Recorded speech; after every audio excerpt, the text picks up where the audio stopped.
जब जब पास में आए, मन हो शांत तन हो शीतल, पावन सुख बरसाए।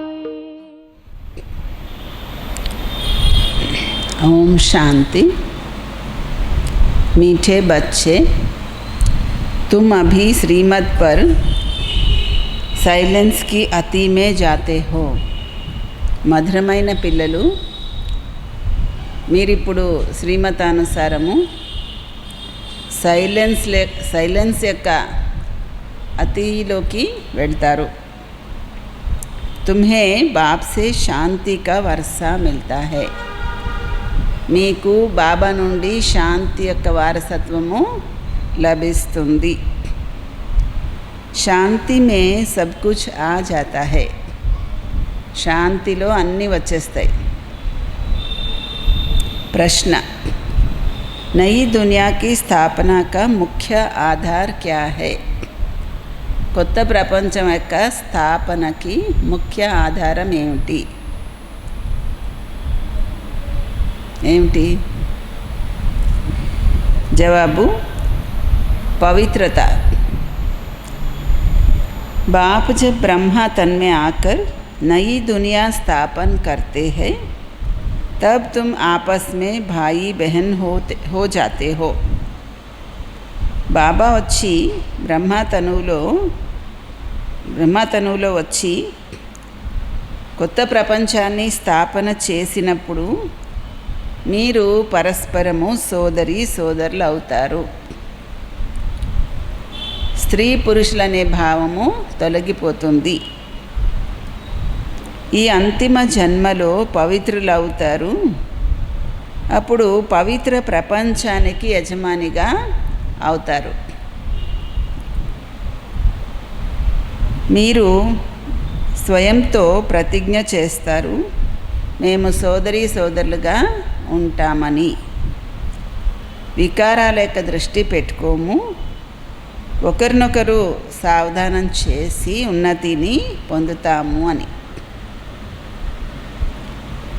పాట ఏమిటంటే, జాగ్ సజనియా జాగ్ నవయుగ ఆయా। ప్రేసులందరూ మేల్కోండి, నవయుగము వచ్చేస్తుంది అని। ఓం శాంతి। మధురాతి మధురమైన ఆత్మిక పిల్లలు, పాట విన్నారు కదా। బుద్ధిలో స్వదర్శన చక్రం కూడా తిరుగుతుంది కదా। బాబా కూడా స్వదర్శన చక్రధారి అనబడతారు। ఎందుకంటే సృష్టి ఆది మధ్య అంత్యాన్ని తెలుసుకోవడమే స్వదర్శన చక్రధారిగా అవ్వడం। ఈ విషయాలు బాబా తప్ప వేరెవరు వివరించలేరు। మీకు బ్రాహ్మణులందరికీ ఆధారమే సైలెన్స్। మనుషులు అంటారు శాంతిదేవ శాంతిదాత అని, కానీ శాంతినిచ్చేది ఎవరు? శాంతిధామానికి ఎవరు తీసుకువెళ్తారు? అది మాత్రము తెలియదు।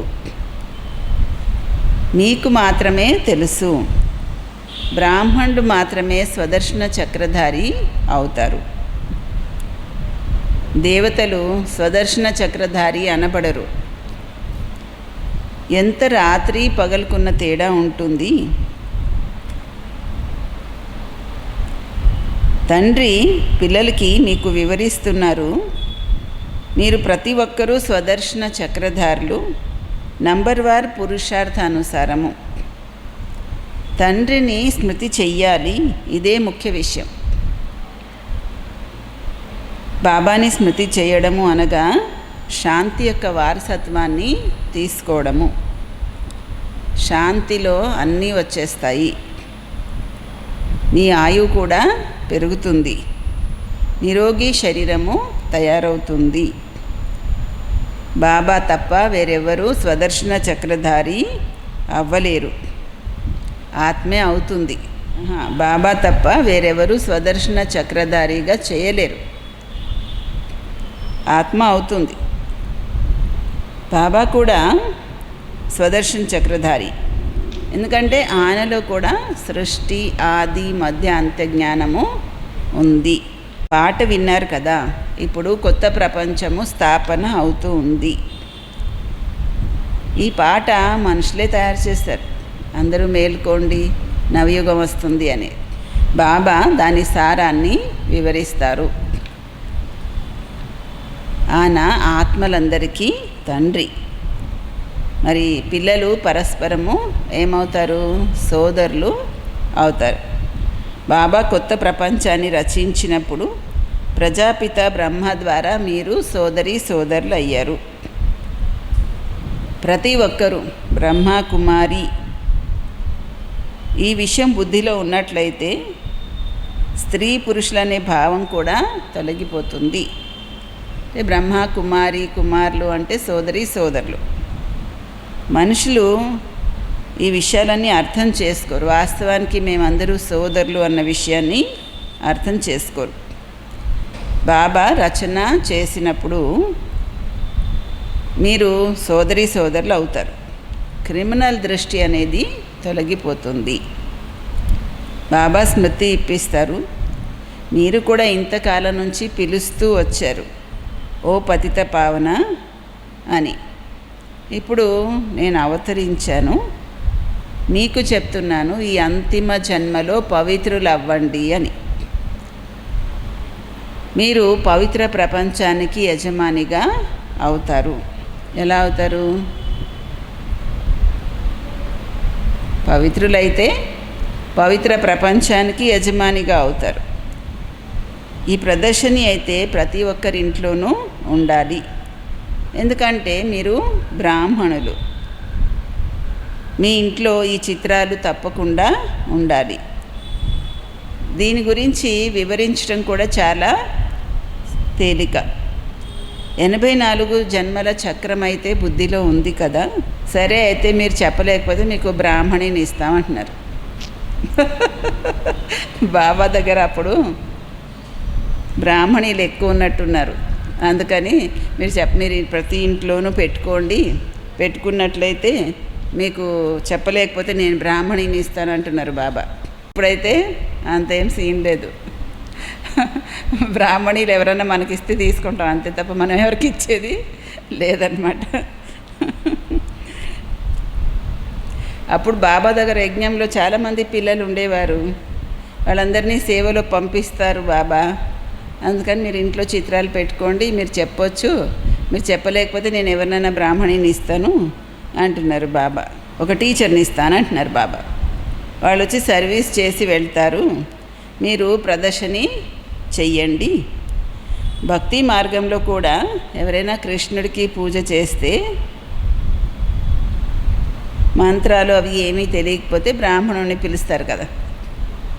పూజ చేయడానికి మంత్రాలు అవి రాకపోతే ఏం చేస్తారు? ఎవరన్నా బ్రాహ్మణిని పిలుస్తారు కదా.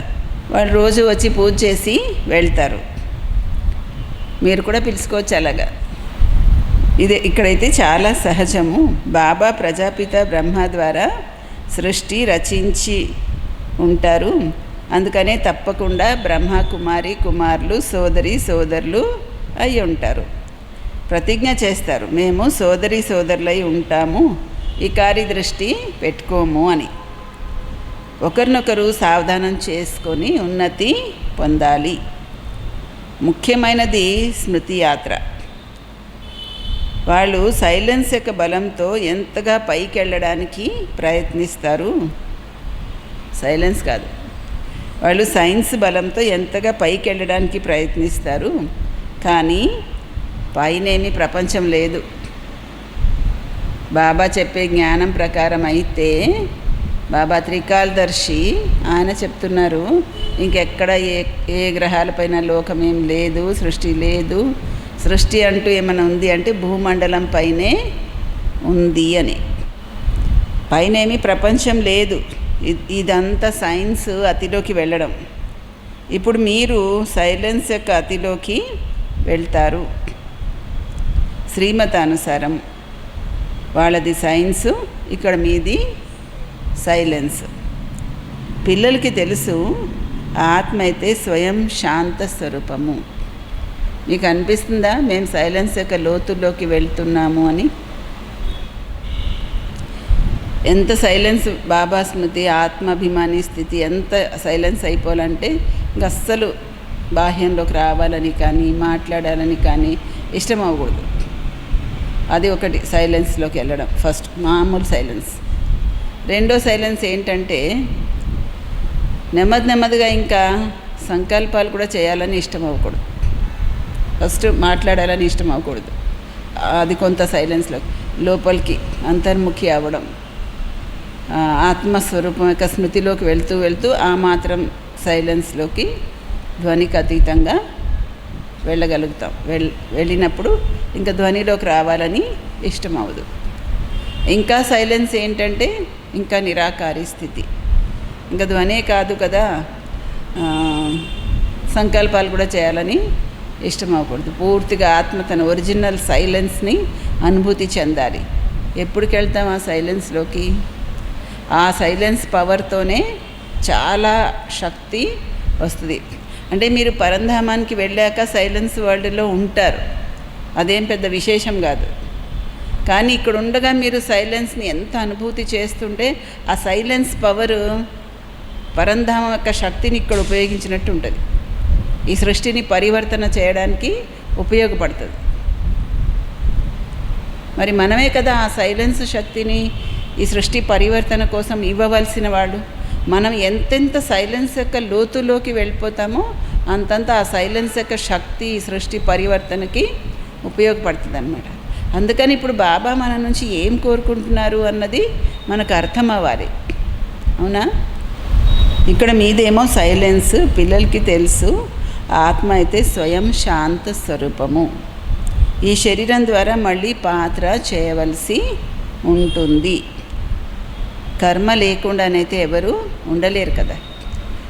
ఆత్మ సైలెన్స్ యొక్క అనుభూతిలోకి వెళ్ళే కొద్దీ వ్యవహారాల నుంచి తగ్గించుకుంటుంది. ఫస్ట్ వ్యవహారాలపైన ఇంట్రెస్ట్ ఉండదు, ఒకటి. తర్వాత మాట్లాడడానికి కూడా ఇంట్రెస్ట్ ఉండదు. తర్వాత సంకల్పాలు చేయడానికి కూడా ఇష్టం అవ్వదు. దేని గురించి ఆలోచించాలని కూడా లేదు. పూర్తి తన నిజస్థితిని, సైలెన్స్ని అనుభవం చేసుకోవాలి ఆత్మ. అంత అతి సైలెన్స్లోకి మనము వెళ్ళాలి. అందుకే బాబా కూడా నిరాకారి స్వరూపము, ఫరిష్తా స్వరూపము అభ్యాసం చేయమని చెప్తున్నారు కదా. ఫరిష్తా స్వరూపంలో ధ్వని లేదు, నిరాకారి స్వరూపంలో సంకల్పాలు లేవు. ఇక్కడ యోగయుక్త స్థితిలో వ్యవహారాలు లేవు కదా. ఇక్కడ మనం యోగయుక్త స్థితిలో ఉంటే వ్యవహారాలు ఏముండవు. మనం నెమ్మదిగా దేహానికి అతీతంగా ఫరిష్తా స్వరూపంలోకి వెళ్తే ధ్వనికి అతీతంగా మాటలు అవన్నీ ఏం లేవు. ఇంకా నిరాకారి స్వరూపంలోకి వెళ్తే సంకల్పాలు కూడా ఇష్టం అవ్వదు. సంకల్పాల నుంచి కూడా దూరంగా పూర్తి సైలెన్స్లోకి వెళ్ళాలని అనిపిస్తుంది. సైలెన్స్ అంటే నిద్రపోతే కూడా సంకల్పాలు ఉండవు. అది మన పవర్ కాదు కదా. అప్పుడు మనము నిద్రావస్థలో ఉంటాం, మెలకువలో ఉంటాం కదా. కానీ మెలకువలో ఉన్నప్పుడు సంకల్పాలకు అతీతంగా వెళ్ళేటువంటి స్థితిలో మనం ఉంటే అది చాలా ఒక శక్తిలాగా జమ అవుతుంది మనలో. సంకల్పాలు తగ్గే కొద్దీ సంకల్పాల పవర్ పెరుగుతూ ఉంటుంది అన్నమాట. ప్రతి ఒక్క చేసే కొన్ని సంకల్పాలలో కూడా చాలా పవర్ ఉంటుంది. ఆ సైలెన్స్ యొక్క శక్తి ఆత్మకు అనుభవం అవుతుంది. ఆత్మ తని తాను చాలా శక్తిశాలిగా అనుభవం చేస్తుంది అన్నమాట. ఈ శరీరం ద్వారా కేవలము పాత్ర చేయవలసి ఉంటుంది. కర్మ లేకుండా ఎవరు ఉండలేరు. బాబా అంటారు, స్వయాన్ని శరీరానికి అతీతమైన, శరీరానికి భిన్నమైన ఆత్మగా భావించి బాబాని స్మృతి చేస్తే మీ వికర్మలు వినాశనం అవుతాయి. చాలా సహజము. ఎక్కువగా నా భక్తులు ఎవరైతే ఉంటారో, శివుడికి పూజారులు, వాళ్ళకి మీరు వివరించండి. ఉన్నతోన్నతమైన పూజ శివుడికి చేసేదే. ఎందుకంటే ఆయనే సర్వ ఆత్మలకి సద్గతి దాత. ఇప్పుడు పిల్లలు తెలుసుకున్నారు, బాబా వచ్చారు అందరినీ తన వెంట తీసుకువెళ్ళడానికి. తన సమయం వచ్చినప్పుడు మన సమయం వచ్చినప్పుడు మనం కూడా డ్రామానుసారము కర్మాతీత స్థితిని పొందుతాము, వినాశనం కూడా అయిపోతుంది. బాబా తీసుకువెళ్ళడానికి వచ్చారు. మన సమయం వచ్చినప్పుడు మనం కూడా డ్రామానుసారం కర్మాతీత స్థితిని పొందుతాం, వినాశనం కూడా అయిపోతుంది. పురుషార్థము చాలా చెయ్యాలి. మేము ఆత్మలు సతోప్రధానంగా అవ్వాలి అని. బాబా శ్రీమతానుసారము నడవాలి. శ్రీమద్ భగవద్గీత అని అంటారు కదా, ఎంత గొప్ప మహిమ ఉంటుంది. దేవతలది కూడా మహిమ పాడుతూ ఉంటారు. సర్వగుణ సంపన్నులు, సంపూర్ణ నిర్వికారి అని దేవతల్ని కూడా మహిమ చేస్తారు. బాబా వచ్చి సంపూర్ణ పావనంగా తయారు చేస్తారు. సంపూర్ణంగా పతిత ప్రపంచం అయిపోయినప్పుడే బాబా వచ్చి సంపూర్ణ పావన ప్రపంచాన్ని తయారు చేస్తారు. అందరూ మేము భగవంతుడి పిల్లలని అంటారు. మరి తప్పకుండా స్వర్గ వారసత్వం పొందాలి కదా భగవంతుడి పిల్లలైతే. భగవంతుడు స్వర్గ రచయిత. భగవంతుడి పిల్లలకి వారసత్వం ఏముండాలి? స్వర్గ వారసత్వం ఉండాలి. ఎవరికోసం ఆయన స్వర్గాన్ని రచించారు? ఇంకెవరి కోసం అన్నానా? ఆయన వచ్చి సంపూర్ణ పావన ప్రపంచాన్ని తయారు చేస్తారు కదా. ప్రజాపిత బ్రహ్మ ద్వారా మనందరూ సోదరి సోదరులు అయ్యాము. కల్పపూర్వం కూడా బాబా వచ్చారు. శివ జయంతి కూడా అందుకే చేస్తున్నారు. తప్పకుండా ప్రజాపిత బ్రహ్మ పిల్లలు అయ్యి ఉంటాం. అయ్యామా? కల్పపూర్వం మనం తప్పకుండా బ్రహ్మ సంతానం అయి ఉంటాము, సోదరి సోదరులు అయి ఉంటాం. బాబాతో ప్రతిజ్ఞ చేస్తారు. బాబా మేము పరస్పరము కంపెనీన్గా అయ్యి పవిత్రులుగా ఉంటాము అని, మీ డైరెక్షన్ ప్రకారమే నడుస్తాము అని. ఇదేమీ పెద్ద విషయం కాదు. ఇప్పుడు ఇది అంతిమ జన్మ. ఈ మృత్యులోకం ఇప్పుడు ఖతం అయిపోనున్నది. ఇప్పుడు మీరు తెలివైన వాళ్ళుగా అవుతున్నారు. ఎవరైనా తనని భగవంతుడని చెప్తే ఏమంటారు? భగవంతుడు మరి సర్వాత్మలకి సద్గతి దాత కదా. మరి మనుషులు ఎలాగా నేను భగవంతుడని చెప్తున్నారు? వాళ్ళందరికీ సద్గతి దాతనా? కానీ మనుషులు కూడా నేను భగవంతుడని చెప్పుకుంటున్నానంటే అది కూడా డ్రామా యొక్క ఆట ఆ విధంగా ఉంది అని అనుకోవాలి. బాబా పిల్లల్ని స్వదర్శన చక్రధారిగా చేస్తున్నారు. బాబా అంటారు, ఇప్పుడు మీరు సర్వీస్లో తత్పరులై ఉండండి. ఇంటింట్లోనూ ప్రదర్శని తెరవండి. దానంత మహాన్ పుణ్యకార్యం ఇంకోటి ఏమీ ఉండదు. ఇప్పుడైతే అదే చేయాలి. ఎవరికైనా జ్ఞానం చెప్పాలంటే సెంటర్ దాకా వచ్చేంత ఎక్కడుంది అవకాశం? ఎవరు జ్ఞాని ఆత్మలు వాళ్ళ దగ్గరలో ఎవరుంటే వాళ్ళని పిలిచి జ్ఞానం చెప్తూ ఉండాలి. ఎవరికైనా బాబాని తెలుసుకునే మార్గం చూపించటం దానంత గొప్ప దానం ఇంకోటి ఏమీ లేదు. బాబా అంటారు, నన్ను ఒక్కడనే స్మృతి చేస్తే పాపాలు నశిస్తాయి. బాబాని పిలిచేదే అందుకు కదా. ఓ పతిత పావన, లిబరేటర్, గైడ్ రా అని పిలుస్తున్నారు.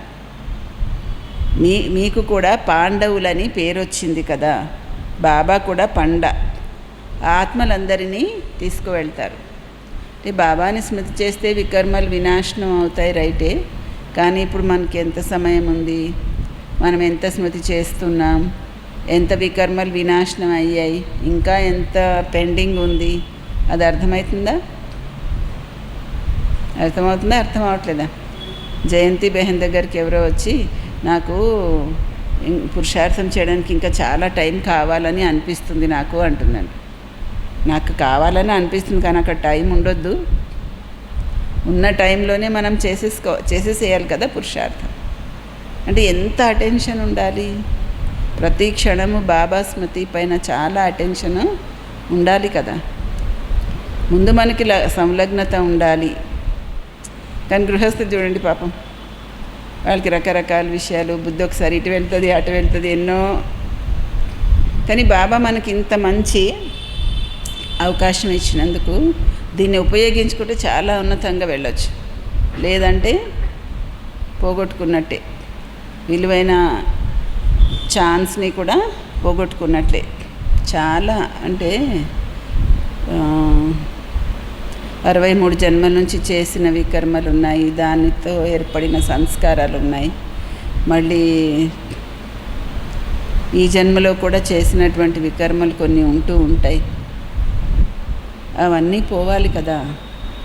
మనకు తెలిసి కొన్ని ఉన్నాయి, తెలియకుండా అనేక జన్మలు ఉన్నాయి. ఈ వికర్మలన్నీ వినాశనం అవ్వాలి కదా. ఎంతగా బాబాని స్మృతి చేస్తూ చేస్తూ చేస్తూ ఉంటే మన అనేక జన్మల కర్మల యొక్క సంస్కారాలు సమాప్తమవుతాయి. కానీ ఏమవుతుంది, అనేక జన్మల సంస్కారాలు వచ్చి బాబా స్మృతిని కూడా డామినేట్ చేసేస్తున్నాయి. అసలైతే బాబా స్మృతి వెళ్ళి అనేక జన్మల సంస్కారాలని డామినేట్ చేసి అణిచెయ్యాలి. కానీ ఏమవుతుంది, గత జన్మల కర్మలు వచ్చి అనేక జన్మల కర్మల ప్రభావం ఏంటంటే సంస్కారాలే. అవి వచ్చి ఏం చేస్తున్నాయి, మన స్మృతిని కూడా డిస్టర్బ్ చేస్తున్నాయి. ఇంక ఇలా ఉంటే ఎప్పటికీ బాగుపడతాం, అవునా కాదా? ఒక్కొక్కసారి సంస్కారాల యొక్క ప్రభావానికి వశం అయిపోయి మనము స్మృతి అన్నదే లేకుండా అయోమయం కింద తయారవుతున్నాం. ఇంకెప్పుడు మనం వీటన్నిటిని అధిగమించి స్మృతిలో ఉంటాము, ఎప్పుడు వికర్మల్ని వినాశనం చేసుకుంటాము. ఎంతెంత బాబా స్మృతి చేస్తూ స్మృతిలోనే లీనమైపోయి సైలెన్స్ని అనుభవం చేసుకుంటూ ఎంత సైలెన్స్ యొక్క లోతుకు వెళ్తే అంతగా అనేక జన్మల కర్మల ఖాతా వికర్మలు వినాశనం అవుతాయి. ఈ యోగశక్తి వెళ్ళి వికర్మల్ని అణిచెయ్యాలి. మనకు అనిపిస్తుందా బాబా స్మృతి యొక్క శక్తి వచ్చి నా అనేక జన్మల వికర్మల్ని సంస్కారాల్ని అలా దాన్ని తుడిచేస్తోంది అని అనిపిస్తుందా? మరి ఇంకెలాగా ఎప్పుడు అదే అనేక జన్మల కర్మలు ఖాతా సంస్కారాలు అవే చాలా స్ట్రాంగ్ ఉండి స్మృతిని కూడా అలా అణిచేస్తుంటే, స్మృతి వెళ్ళి అనేక జన్మల సంస్కారాలని ఖాతాలని అణిచేసేంత ఎప్పుడు చేస్తారు? ఇంకా స్మృతి మరి చెయ్యాలి కదా. ఇంకా విషయాలు వ్యవహారాల్లోకి పోవద్దు. స్మృతి స్మృతి స్మృతి, బాబా స్మృతి ఒక్కటే దారి, ఇంకో దారే లేదు. బాబా స్మృతి చేసి చేసి చేసి ఆత్మ పావనం అవ్వాలి. ఇంకే జంజాటాలు, ఏ వ్యవహారాలు, ఏ చిక్కులు, ఏ గొడవలు, ఏ దానిలోకి పోవద్దు అసలు. నిజం చెప్పాలంటే ఇప్పుడు మనకి ఏ వ్యవహారాలు, జంజాటాలు, గొడవలు లేవంటే చాలా అదృష్టవంతులు అనుకోవాలి. ఒకవేళ ఇలాంటి టైంలో కూడా బాబా మనకి లాక్డౌన్ అని పెట్టి మంచిగా టైం ఇస్తే ఇప్పుడు కూడా ఇంకేదో ఒకటి జంజాటాలు, ఏదో ఒకటి గొడవలు, ఏదో ఒకటి వ్యవహారాలు, ఇవి ఇందులోనే మనం ఉంటూ ఉన్నారు అంటే కర్మ ఎప్పుడుదో చాలా కర్మ. బాబా అంటాడు కదా, భగవంతుడు వచ్చి జ్ఞానం చెప్తుంటే కూడా అర్థం కావట్లేదు అంటే వాళ్ళ అదృష్టం అట్లా ఉంది అంటాడు. అలాగే ఇది కూడా కర్మ అలాగ ఉందనుకోవాలి. ఏంటి ఇప్పుడు బాబా స్మృతిలో ఉండి లీనమైపోయి అన్నింటినీ త్యజించేసి అతీతంగా వెళ్ళిపోవాల్సిన సమయం ఇది. మీరు ఏ వ్యవహారాలు వెతక్కండి, మీరు యోగం చేయండి, ఎవరైనా సార్ని కూడా యోగం చేసుకోమనండి, అంతే. తెలిసిందా? ఏమన్నా వదిలేయండి, యోగం మాత్రం వదలొద్దు. నేను మీ అందరికీ మళ్ళీ కూడా సీరియస్గా చెప్తున్నా. నేను ఆ టైం అయింది అంటే ఏమన్నా వద్దేయండి, ప్రాణం కూడా వద్దేయండి, పోయి యోగంలో కూర్చోండి. అంతకంటే ఎక్కువేముంది కదా. ఇప్పుడు ప్రాణం పోయేలాంటి పరిస్థితి వస్తున్నారు, ఇప్పుడు వెళ్ళి యోగంలో కూర్చున్న తర్వాత చూద్దాం లేకపోతుందో ఉంటుందో అనుకోవాలి. అర్థమైందా? కానీ బాబా స్మృతి కంటే మించింది ఏమీ లేదు. మనందరికీ తెలుసు మన రిజల్ట్ ఎలా ఉంది అన్నది. మనం ఎంతవరకు 63 జన్మల వికర్మల్ని వినాశనం చేసుకున్నామో, ఎంత వినాశనం అయ్యాయి, ఇంకా ఏం బ్యాలెన్స్లోనే అన్నీ మనకు తెలుసు. ఎవరిది వాళ్ళకి తెలుసు కదా. మరి సమయం ఎంత ఉంది? మనం ఎంత పావనంగా అవ్వాలి, ఎంత సతోప్రధానంగా అవ్వాలి, ఇంకా దివ్యంగా అవ్వాలి, దివ్యత రావాలి మన జీవితంలో, ఆత్మైక స్థితిలో ఎంత పురుషార్థం చేయాలి, అసలు ఎందుకు అర్థం కావట్లేదు?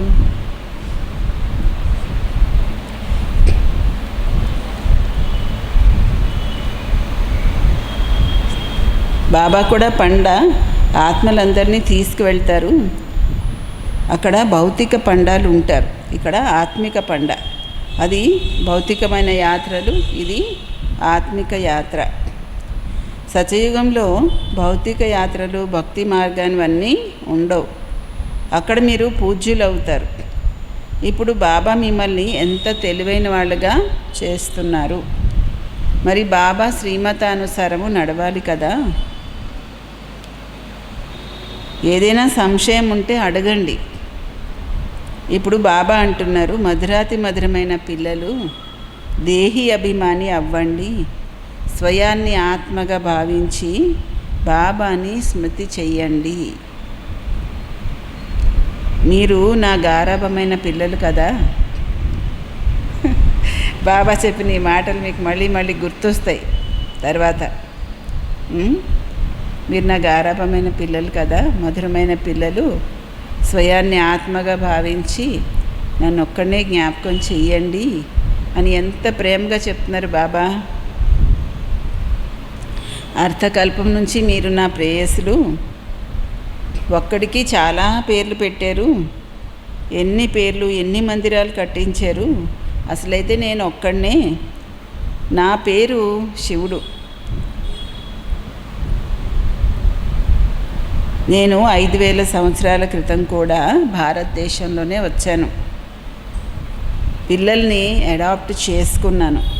ఇప్పుడు కూడా అడాప్ట్ చేసుకుంటున్నాను. బ్రహ్మ యొక్క పిల్లలైనందువల్ల మీరు నాకు మనవలు, మనవరాళ్ళు. ఇక్కడ వారసత్వము ఆత్మకే దొరుకుతుంది. కానీ కొత్త విషయం మనకి కదా సంగమ యుగంలో ఏంటంటే పరమాత్మ మన తండ్రి అని భక్తిలో కూడా అనుకున్నాం. ఇప్పుడు పరమాత్మ మనకి తాతగారు అన్నమాట. అంటే మనవలకి ఆస్తి వస్తుంది, అందుకని మిమ్మల్ని బ్రహ్మ ద్వారా అడాప్ట్ చేసుకున్నాను అంటారు బాబా. బ్రహ్మకి పిల్లలు అయ్యారు కాబట్టి మీరు నాకు మనవలు, మనవరాళ్ళు అంటారు. ఇక్కడ ఆత్మకి వారసత్వం వస్తుంది. ఇంకా ఆత్మకి అన్న తర్వాత సోదరి, సోదరులు అన్న ప్రశ్న రాదు. అందరికీ హక్కు ఉంది వారసత్వం తీసుకోవడానికి. మీరు ఈ పాత ప్రపంచంలో ఏం చూస్తున్నారో అదంతా వినాశనము అయిపోతుంది. మహాభారత యుద్ధం కూడా తప్పకుండా ఉంది కదా. బేహద్ తండ్రి బేహద్ వారసత్వాన్ని ఇస్తున్నారు, బేహద్ జ్ఞానము చెప్తున్నారు. మరి అలాంటప్పుడు త్యాగం కూడా బేహద్దుగా ఉండాలి. అర్థమైందా? త్యాగం కూడా బేహద్దుగా ఉండాలి. మీకు తెలుసు, కల్పపూర్వం కూడా బాబా రాజయోగము నేర్పించారు. రాజస్వ అశ్వమేధ యజ్ఞము రచించారు. మళ్ళీ రాజ్యం కోసము సచయుగి కొత్త ప్రపంచము తప్పకుండా కావాలి. పురాతన ప్రపంచము వినాశనం కూడా అయ్యింది కదా. 5000 సంవత్సరాల క్రితం విషయము. ఇదే యుద్ధము జరిగింది. స్వర్గద్వారాలు తెరుచుకున్నాయి. బోర్డు మీద కూడా రాయండి, స్వర్గద్వారాలు ఎలా తెరుచుకుంటాయి అని, వచ్చి అర్థం చేసుకోండి అని. మీరు వివరించలేకపోతే ఎవరినైనా పిలవచ్చు. నెమ్మదిగా వృద్ధి అవుతూ ఉంటుంది. మీరు ఎంతమంది బ్రాహ్మణులు, బ్రాహ్మణీలు ఉన్నారు? ప్రజాపిత బ్రహ్మకి పిల్లలు. శివబాబా నుండి వారసత్వము వస్తుంది. ఆయనే తండ్రి అందరికీ. ఈ విషయం బుద్ధిలో చక్కగా జ్ఞాపకం ఉండాలి. ఏ విషయము? శివబాబా ఆత్మలందరికీ తండ్రి. మనము బ్రాహ్మణుల నుండి దేవతలుగా అవుతున్నాము. మనమే దేవతలుగా ఉండేవాళ్ళం, మళ్ళీ జన్మల చక్రంలో వచ్చాం. మనం ఇప్పుడు బ్రాహ్మణులయ్యాము, మళ్ళీ విష్ణుపురిలోకి వెళ్తాము. ఎక్కడ వెళ్తాము? విష్ణుపురిలోకి వెళ్తాము. జ్ఞానము చాలా సహజం, కానీ కోటాను కోట్లలో కొద్ది మంది మాత్రమే బయటపడతారు. ప్రదర్శనలో ఎంతోమంది వస్తారు వినడానికి.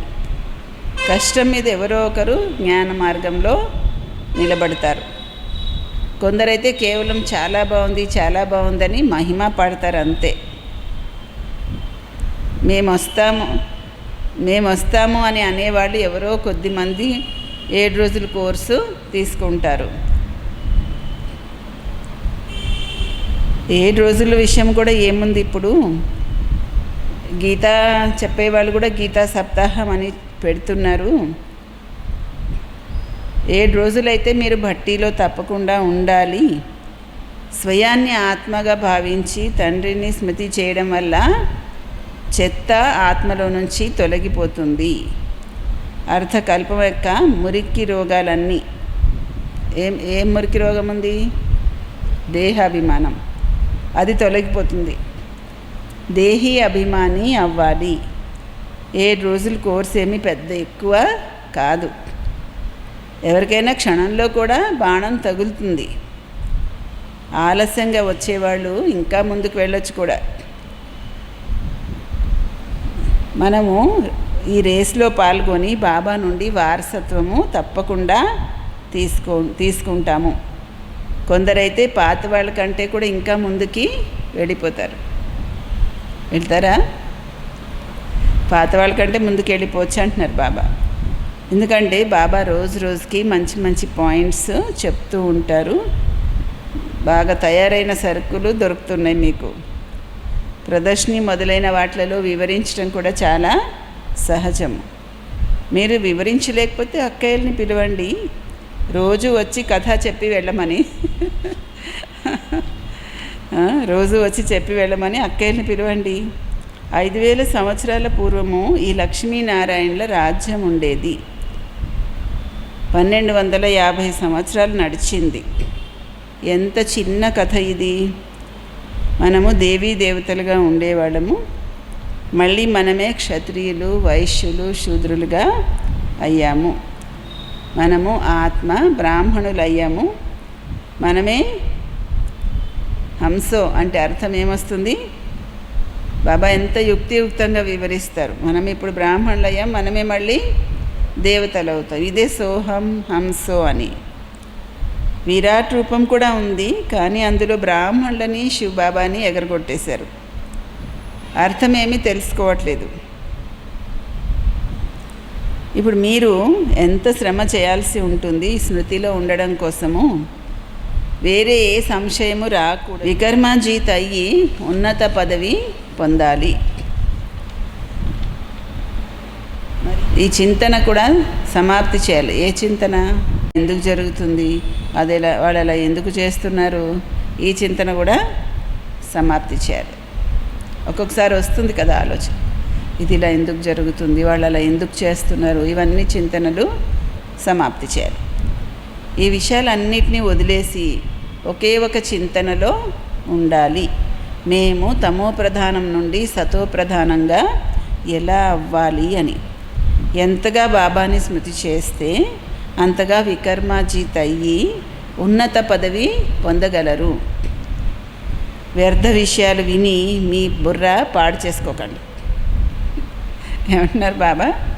వ్యర్థ విషయాలు విని బుర్ర పాడు చేసుకోకండి.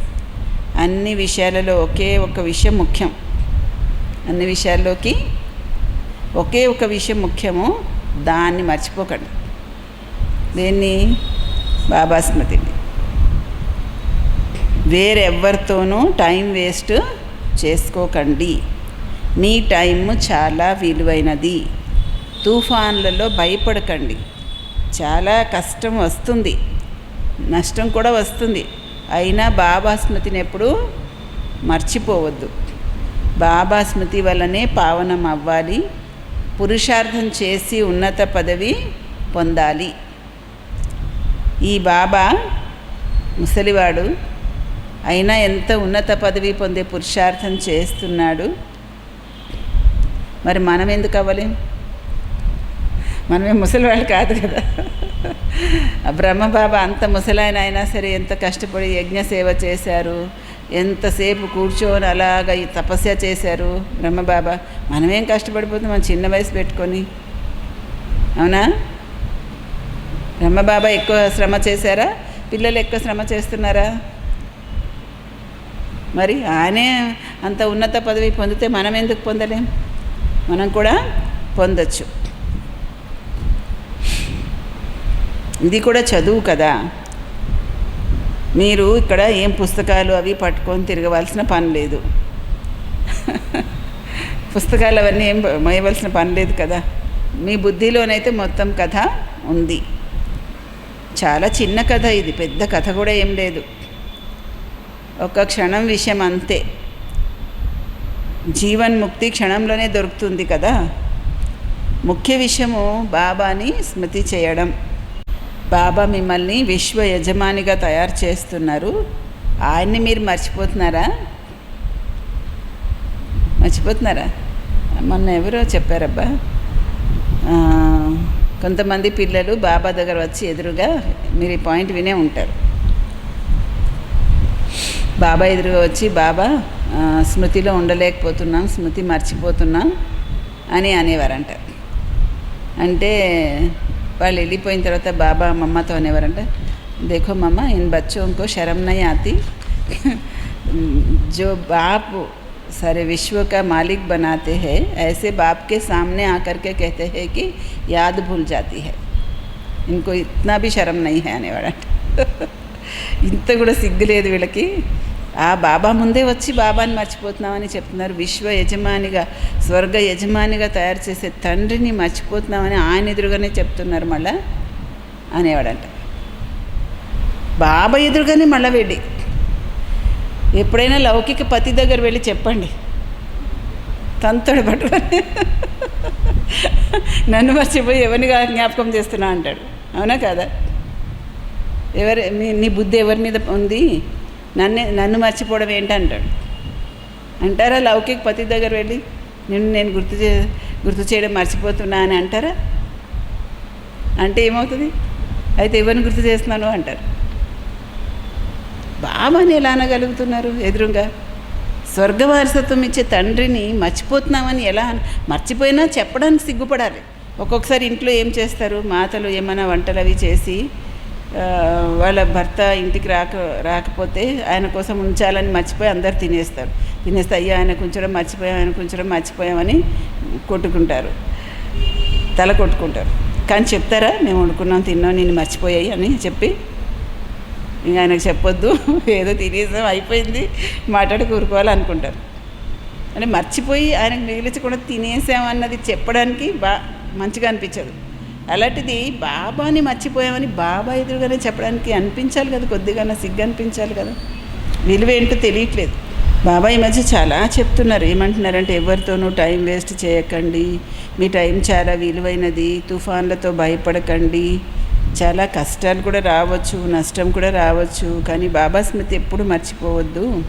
స్మృతి వల్లనే పావనం అవ్వాలి, పురుషార్థం చేసి ఉన్నత పదవి పొందాలి అని ఎంత ప్రేమగా చెప్తున్నారు బాబా.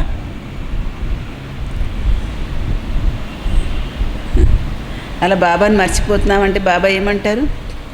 అందరూ ఏమైనా రాజారాణి అవుతారు ఏంటంటారట. ఆయన కూడా అలాగే చెప్తారు. అన్ని రకాలు ఉంటారు కదా, అంతేలే అనుకుంటారు ఆయన కూడా కదా. అందరూ ఏమైనా రాజారాణి అవుతారేంటి, అన్ని రకాలు ఉంటారు కదా అని అనుకుంటారు. మీరు అందరి గురించి ఎందుకు చింతన చేస్తున్నారు? స్కూల్లో అందరికీ స్కాలర్షిప్ రాదు అని మీరు ఆలోచిస్తారా? స్కూల్లో అందరికీ స్కాలర్షిప్ రాదేమో అని ఆలోచిస్తారా? అందరు కూడా నాకు వస్తే చాలా అనుకుంటారు. అంతే కదా. అందరూ సరిగ్గా స్మృతి చేయట్లేదు, అవన్నీ మీకు ఎందుకు చింత, మీ సంగతి ఏదో మీరు చూసుకోండి అంటున్నారు బాబా. ఎవరు చదువు వాళ్ళు చదువులో మునిగిపోతారు అంతే కదా. ఎవరి గురించి ఎవరు ఆలోచించరు స్కూల్లో, అంతేనా? లేకపోతే పక్కన ఆయన పరీక్ష బాగా రాస్తున్నాడా లేదా చూస్తారా? నా పరీక్ష నేను బాగా రాయాలి, ఎవరు రాస్తున్నారో లేదా నాకు ఎందుకు ఇప్పుడు? అలాగా ప్రతి ఒక్కరు పురుషార్థాన్ని చూసి అర్థమవుతుంది వీళ్ళకి ఏం పదవి వస్తుంది అని అర్థమైపోతుంది కదా. బాబాకి అన్నీ అర్థమవుతాయి. अच्छा मीठे मीठे सिकिलदे बच्चों प्रति माता पिता बाप दादा का याद प्यार और गुड मॉर्निंग. रूहानी बाप की रूहानी बच्चों को नमस्ते. मीठे मीठे रूहानी बाप दादा को रूहानी बच्चों की याद प्यार गुड मॉर्निंग और नमस्ते. धारणा पॉइंट्स. ఈ సమయము చాలా విలువైనది. ఫాల్తూ విషయాలలో పోగొట్టుకోకండి.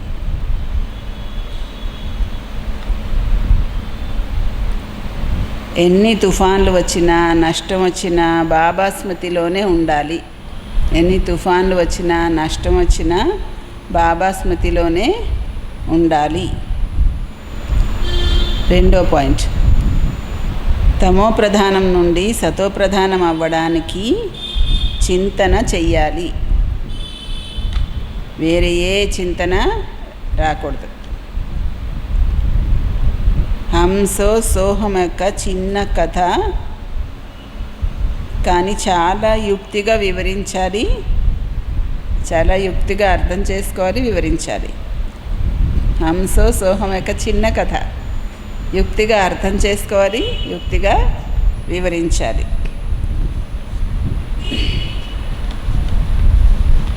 వరదానం, దాత యొక్క భావన ద్వారా, దాతృత్వ భావన ద్వారా ఇచ్ఛా మాత్రం అవిద్యా స్థితిని అనుభవం చేసుకునేటువంటి తృప్తాత్మ అవ్వండి. దాతృత్వ భావన ద్వారా ఇచ్ఛా మాత్రం అవిద్యా స్థితిని అనుభవం చేసుకునేటువంటి తృప్తాత్మ అవ్వండి. సదా ఒక లక్ష్యం ఉండాలి. మేము దాత యొక్క పిల్లలయ్యి సర్వ ఆత్మలకు ఇవ్వాలి అని. దాతృత్వం యొక్క భావన పెట్టుకోవడం వలన సంపన్న ఆత్మ అవుతారు. సంపన్నంగా ఉన్నవాళ్ళు సదా తృప్తిగా ఉంటారు. దాతృత్వపు భావన వల్ల సంపన్నంగా అవుతారు. సంపన్నంగా అయ్యేవాళ్ళు సదా తృప్తిగా ఉంటారు.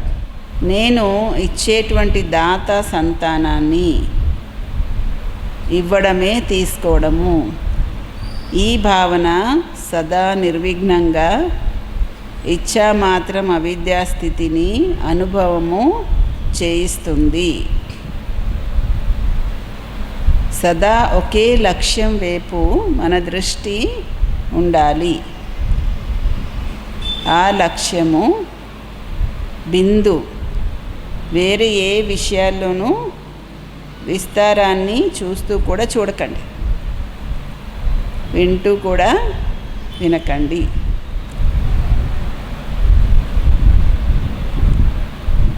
సదా లక్ష్యం వైపు దృష్టి ఉండాలి. మన లక్ష్యం బిందు. ఇంక వేరే ఏ విషయాలకు విస్తారాన్ని చూస్తూ కూడా చూడకండి, వింటూ కూడా వినకండి. స్లోగన్, బుద్ధి లేదా స్థితి బలహీనంగా ఉంటే దానికి కారణము వ్యర్థ సంకల్పాలు. బుద్ధి లేదా స్థితి బలహీనంగా ఉంటే దానికి కారణము వ్యర్థ సంకల్పాలు. ఓం శాంతి.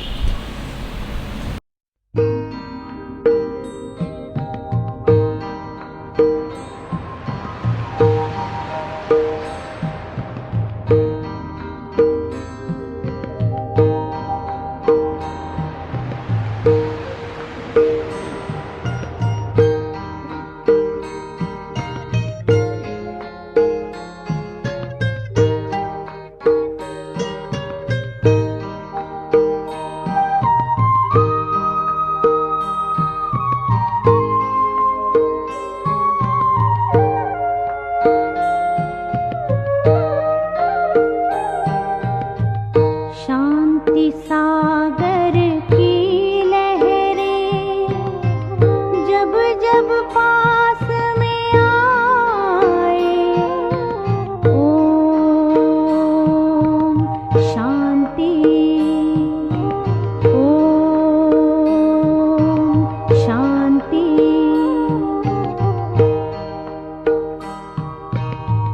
शांति सागर की जब जब पास में आए, मन हो शांत तन हो शीतल, पावन सुख बरसाए, पावन सुख बरसाए। शांति सागर की लहरें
शांति सबको लुटाए।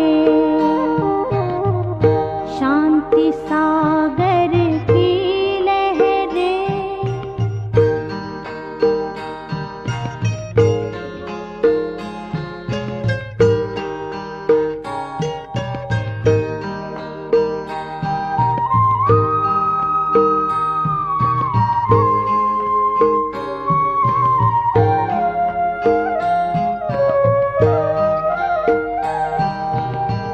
शांति अमृत के सागर में जो कोई गहरा जाए।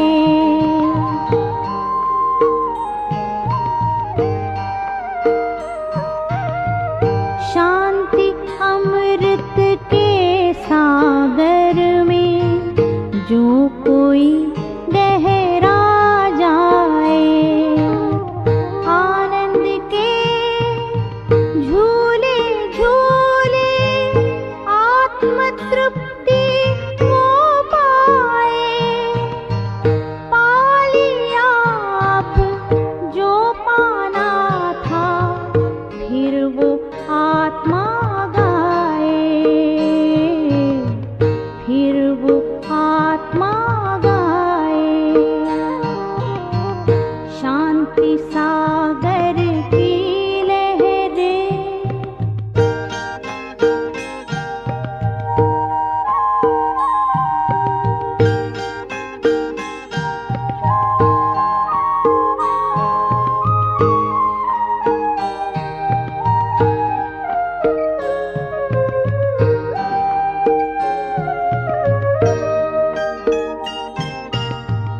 हर लहर में हर पहर में समाया शिव का ध्यान रे।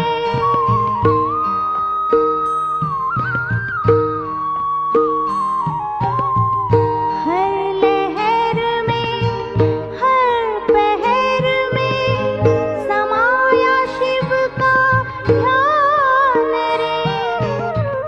बेहद अनुभव में छुपा है शांति और विश्राम रे।